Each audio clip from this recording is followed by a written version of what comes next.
Okay, good afternoon and assalamualaikum everyone. Um, so today we are going to learn this topic, people and structure for innovation. So last week we have learned the process for innovation. This is what we have learned. Yes, sorry, not last week, last class, or basically last week. Okay, last Friday. So we have learned the model for innovation process, okay, starting from searching until capturing the value for your organization.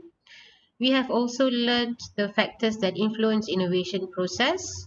For example, the nature of business, the size of the company, and so forth. And we have also discussed the steps taken by Uniqlo to survive, um, and uh, we have had an intense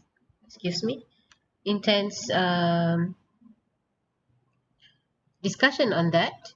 And apart from that, finally, we also have learned that innovation cannot be seen in partial.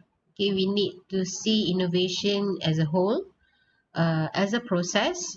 Innovation is not only done by those huge companies with strong R&D.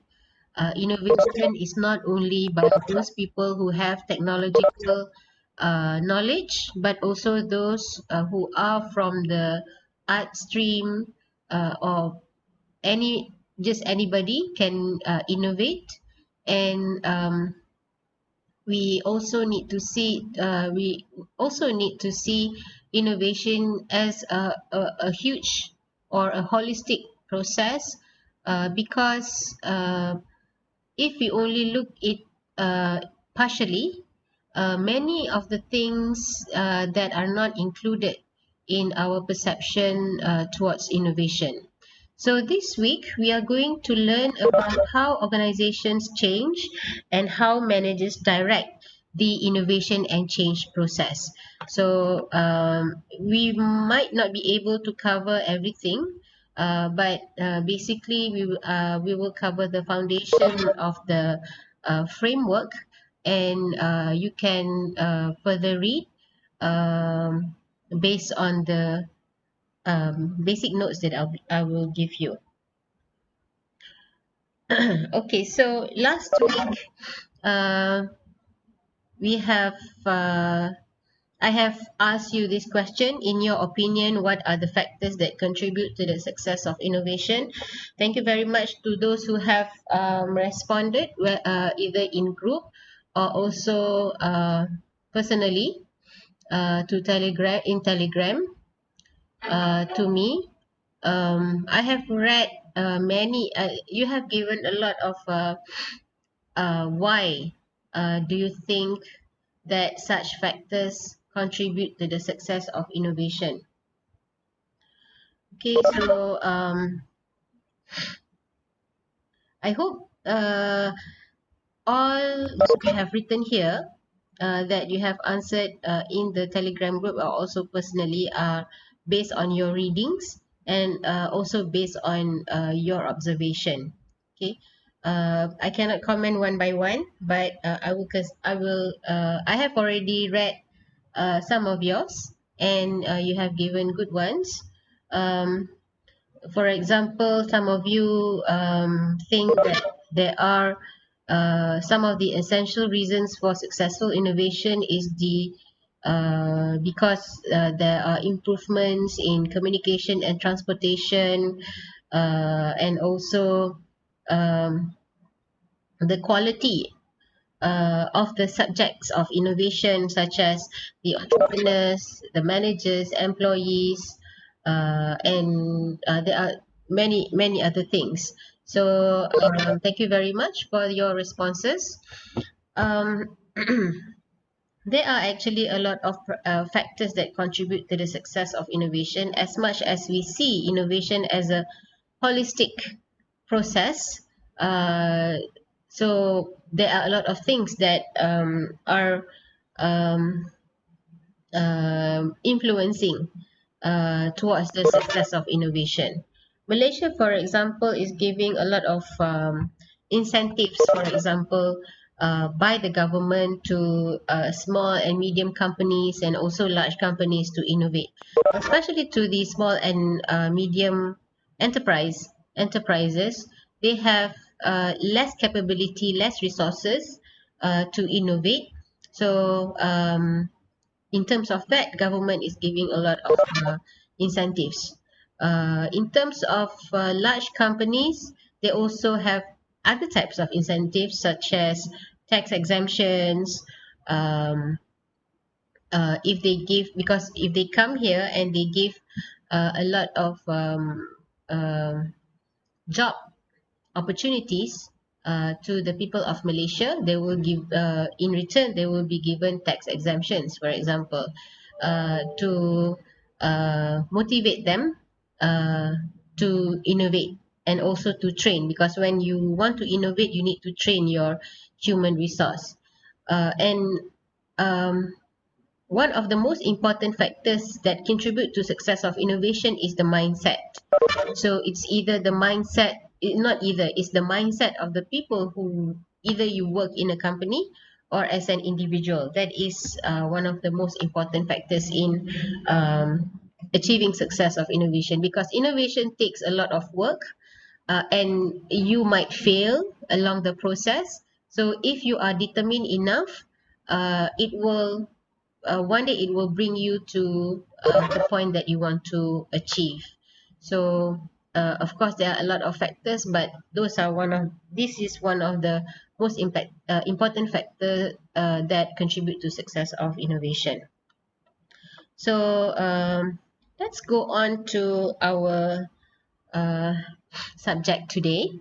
Okay, so what are the forces that drive the need for major organizational change? uh, there are the factors that are important, includes the global changes. Okay, this is one of the most important force that drive the need for organizations to change, because when the global change, the market also changes. And because organizations depend a lot on the market, so they have no excuse not to change. Global changes, competition, and also markets. When technology changes, organizations need to keep up by adapting the technology change. So if now currently, if organizations or companies do not consider using online transaction, for example, it will be a great difficult for the consumers. It will be um, uh, uh, it will be inconvenient for the consumers to purchase something from them.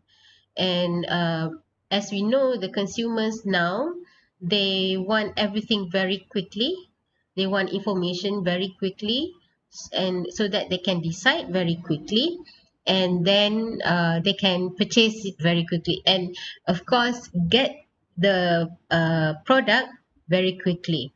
So everything needs to be very fast. And not only the companies now have to rely on the consumer behavior from their start of purchase, but also before they purchase. So now we have a lot of technology that can track consumer behaviors online, so that they know what to put on the advertisement online. It is a focused marketing, focused advertisement, and we can do targeted advertisements or marketing as well. So from that point of view, um, companies do not have to, they can save their resources because they have already targeted their marketing. So apart from technological changes, international economic integration also forces organizations to change. This has a lot of relations with politics as well. Okay, it can be an integration or it can also be disintegration. For example, if we see what's happening now between the US government and also China, and how it affects the economic relationship between these two countries. Also, we see what's happening between uh, well, I think the biggest issue is between China and US. Anybody from maybe China or anyone wants to give their opinion on how you see this this political how to say political issue becomes economic disintegration between the two countries. Anyone?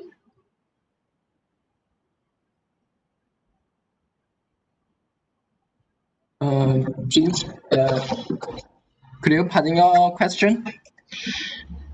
Okay, my question is, I think you are well aware of the political issues between political relationship between US and also China.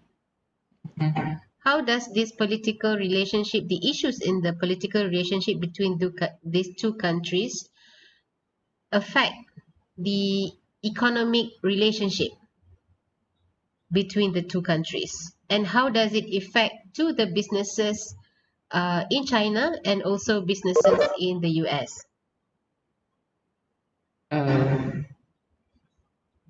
Uh, like Huawei now, China and the American relationship is not good. So, while American not receive the 5th generation in equipment in America. Mm-hmm. So that is some problem for companies. Okay. So what happens to a lot of American large companies, they depend on China for production, right? Yeah. Like Apple, for example. So what happens to Apple and also the suppliers in China when this issue happens?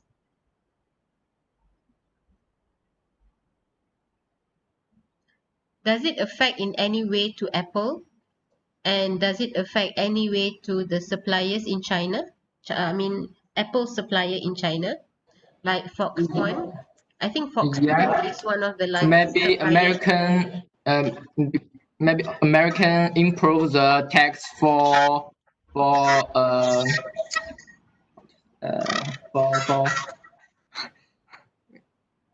Import? yes, import, sorry. Okay. Import. Mm.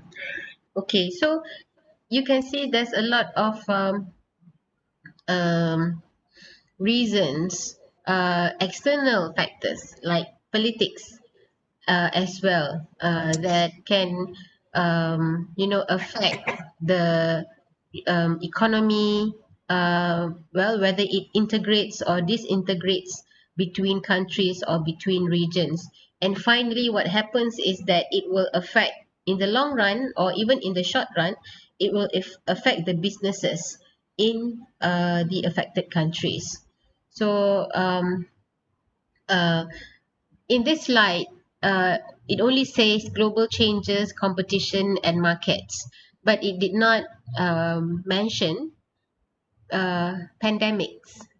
Okay, that can also force organization to change. For example, COVID-19 pandemic has made a lot of organizations to change how they conduct work. Before this, everyone has to go to office to do their work.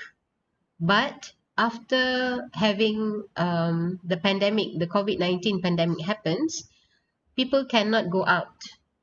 People have to stay at home to make sure everybody is safe.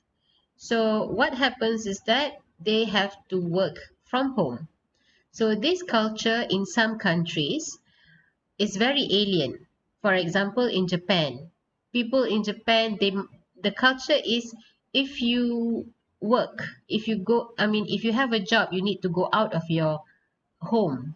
That so because it's already a culture, it's not only difficult for the company to implement working from home as a new culture, but it is also difficult for the workers themselves to practice working from home, because they don't feel that if they're at home they are working.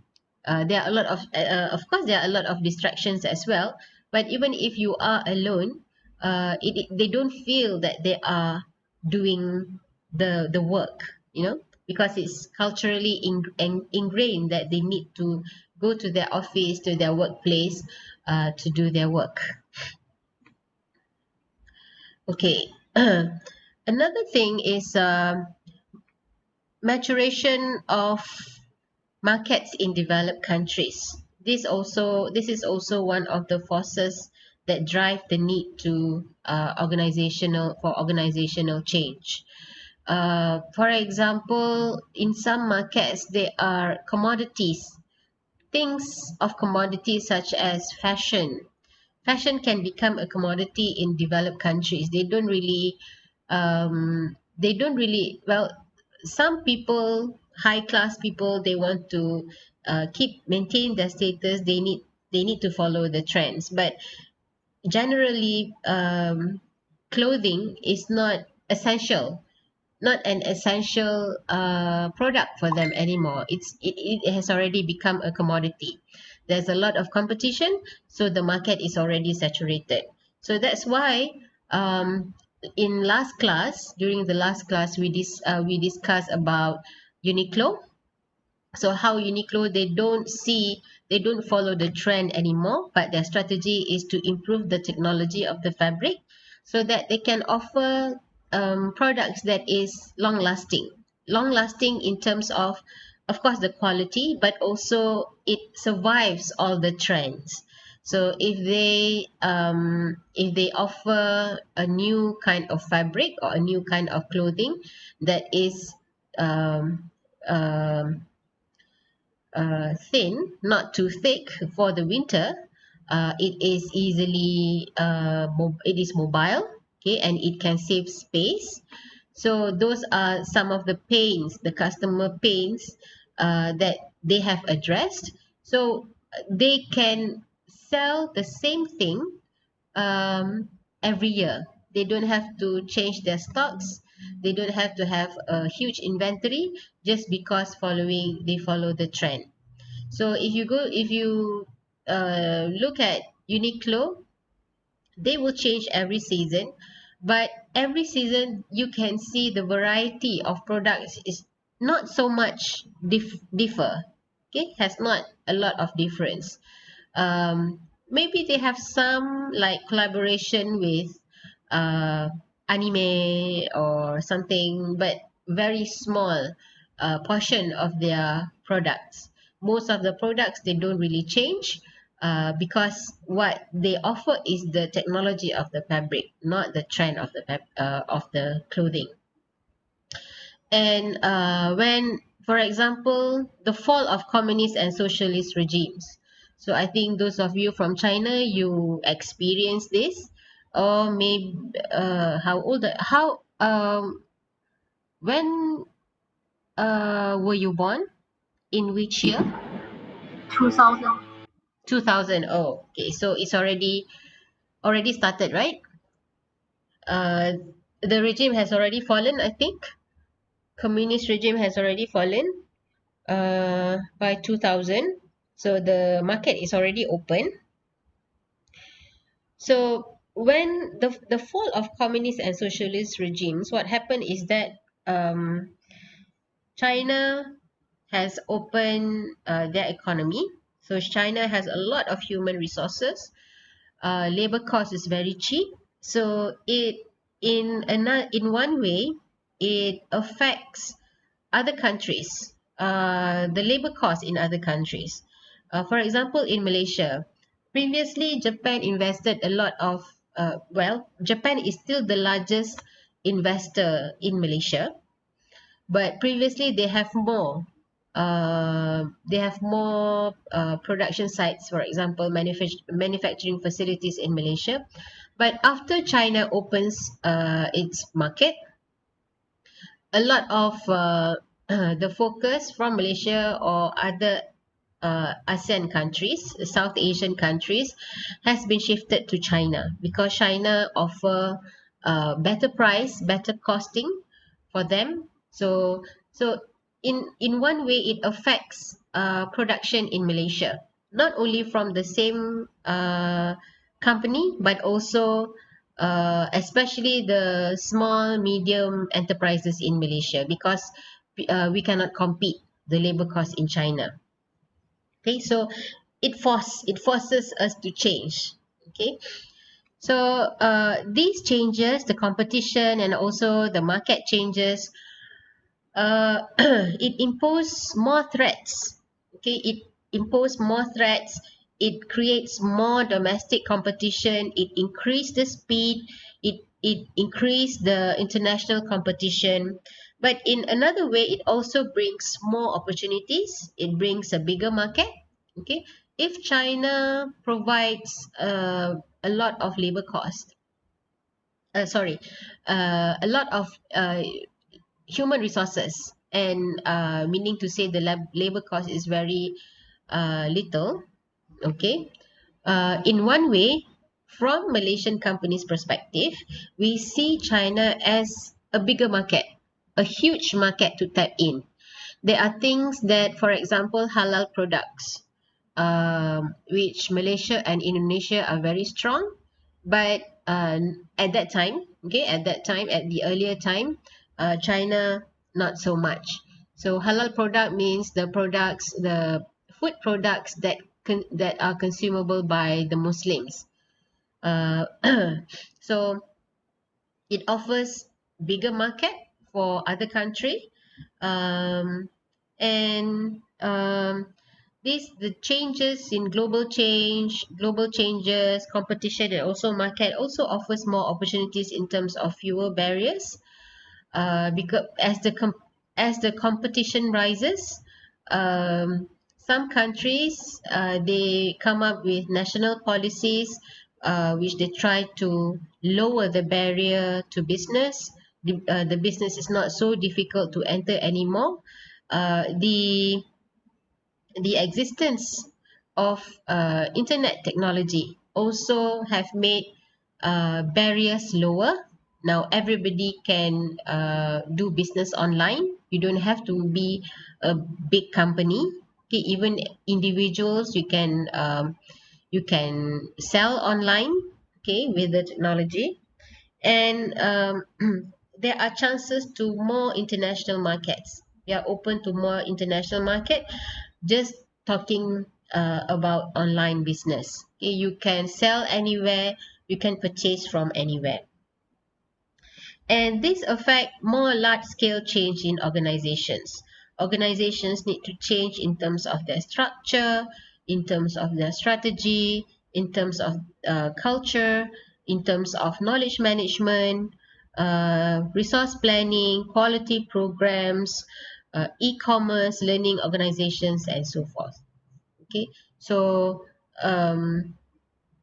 changes is basically unavoidable because the forces is already there, and the recent force, which is the upcoming of the internet technology, is actually the I can say the largest force that has driven major organizational change in the world.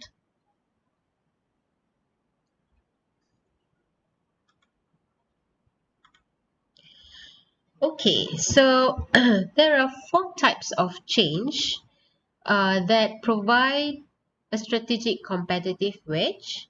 Okay, um, now uh, in your assignments, okay, in your answers to the question last week, many have mentioned the role of leaders in directing change, in igniting or triggering the change in organization. So leadership is very, very important component.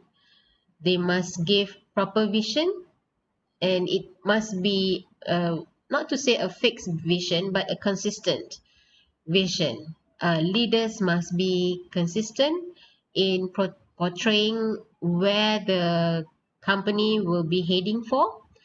And apart from that, there are four types of change: technology change, product and services change, strategy and structure, and also cultural change. And leadership needs to direct this. Okay? They have a huge role in directing these four types of changes in order to ensure the organization is on the right path for innovation. And this stems from the market and also international environment. Very dependent on the market and very dependent on international environment. Okay, so this is the sequence of elements for successful change process. Okay, so there are external elements, there are internal elements.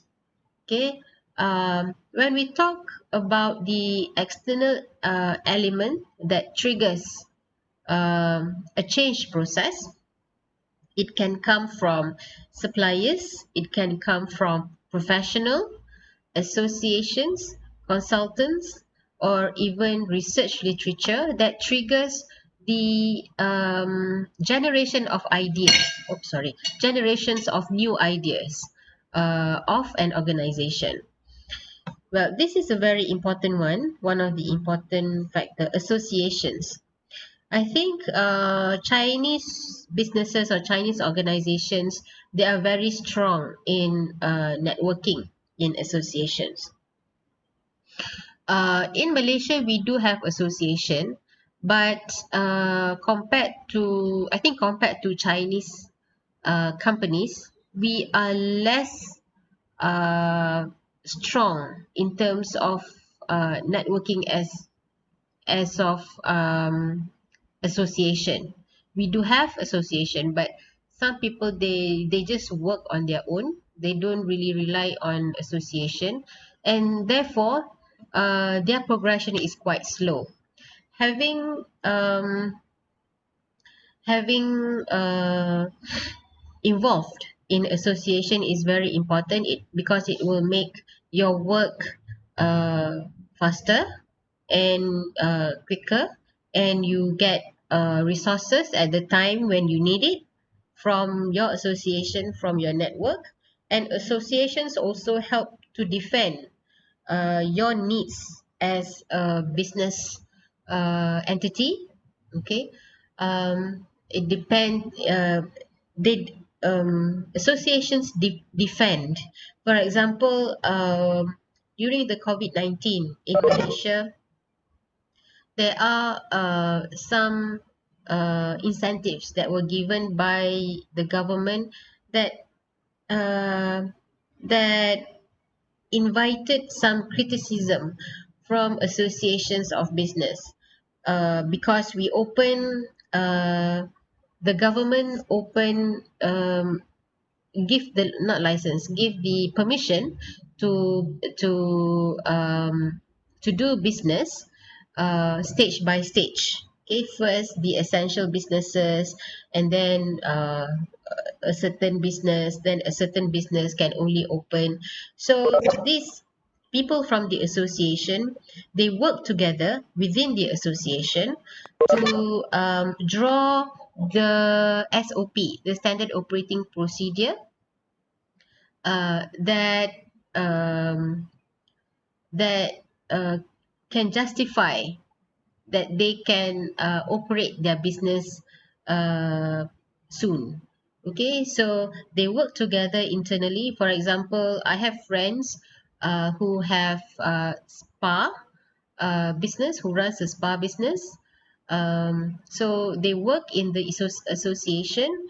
They they propose uh, certain SOP for spa to run. Okay, and they they give the proposal to the government to be considered, and then after that the government agree. The government, they will get advice from the health ministry whether this SOP can be used or not. Is it viable? Is it safe enough for the people to get spa and salon services? So I think there are some back and forth. The health ministry give some feedback, and then they improve the SOP and then give back to the government and the health ministry to see.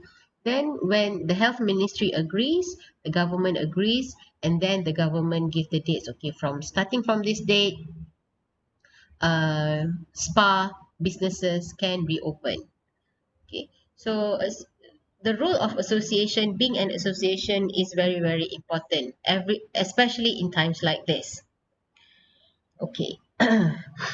um, but internally, okay, organizations also get ideas, okay, from internal creativity and inventions. um, as far as I'm concerned, there are a lot of companies in Malaysia and also around the world that have implemented Kaizen. Kaizen is a Japanese word that means continuous improvement. And Kaizen actually was coined after the war. Okay, at that time, Japan produced um, a lot of products, but their products are very low quality. Okay, so they produced cars, but their car is like, in Malaysia we call like Milo tin, made of Milo tin. It's very thin. It's not smooth, and if you drive over a bump, it's very bumpy. Okay, not it's not comfortable at all to drive. So what happens is that they have uh, tried to seek for something that can help them to improve the quality. And Japanese companies have, I think, by the association, under the association, they have found somebody by the name of Dr. Deming. Okay, Dr. Deming is a statistician. Okay, he is a statistician, and his work is on how organizations can improve quality using statistics. Okay, so um, he has made a lot of proposals to American. He's an American, to American companies, but the Americans did not buy the idea.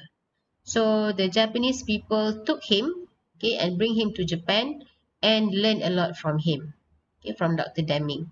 So if you learn quality management, you will encounter this name, Dr. Deming, and what are his contributions to quality management and also quality improvement using statistical techniques.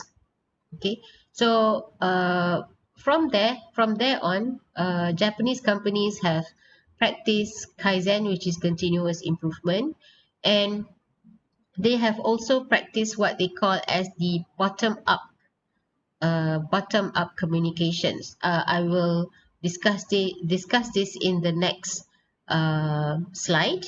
Okay, but basically, what they do with Kaizen activities is that they get ideas from people at the bottom, such as the operators or the front staff. Okay, if it's a service, a waiter, then the waiters. If it's in manufacturing, is the operators. Okay, to get the idea on how to solve a certain problem, because only those people at the ground, they understand. Only they understand what is actually happening at the ground and what are the root cause of the problem, and how we can rectify the problem. So those ideas they can get from internal creativity and also invention. Okay, then Another element that is very, very influential in a successful change process is how the organization address needs. Okay, it can be needs by the customers, needs due to a competition among companies of different business nature.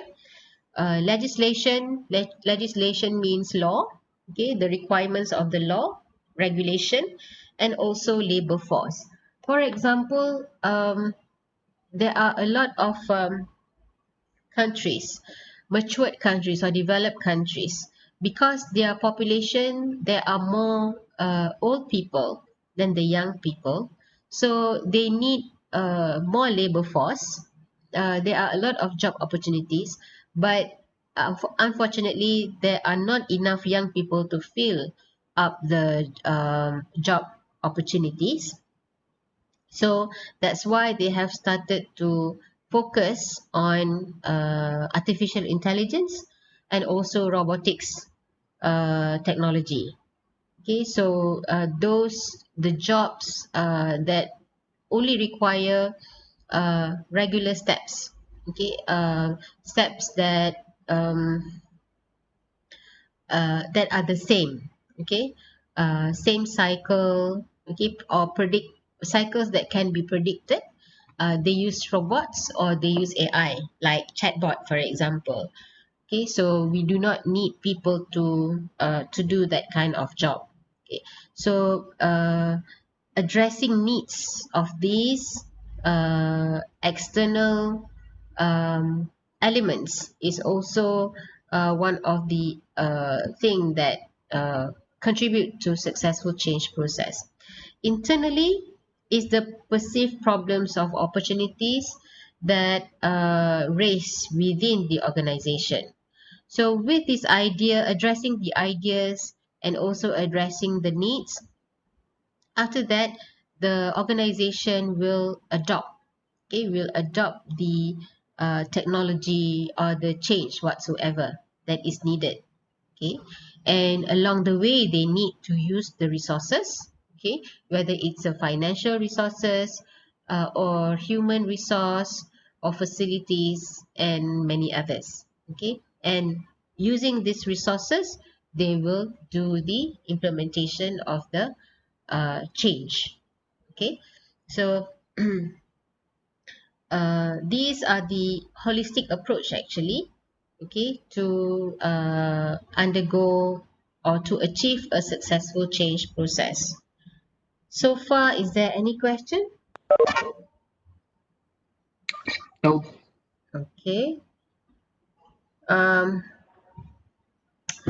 our session will end soon, the first session. Okay, so I think maybe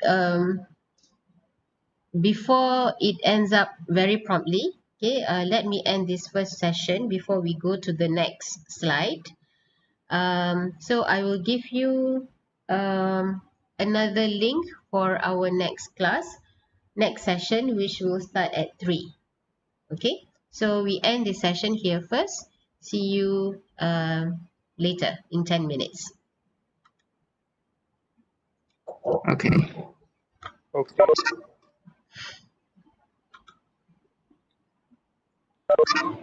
Hi.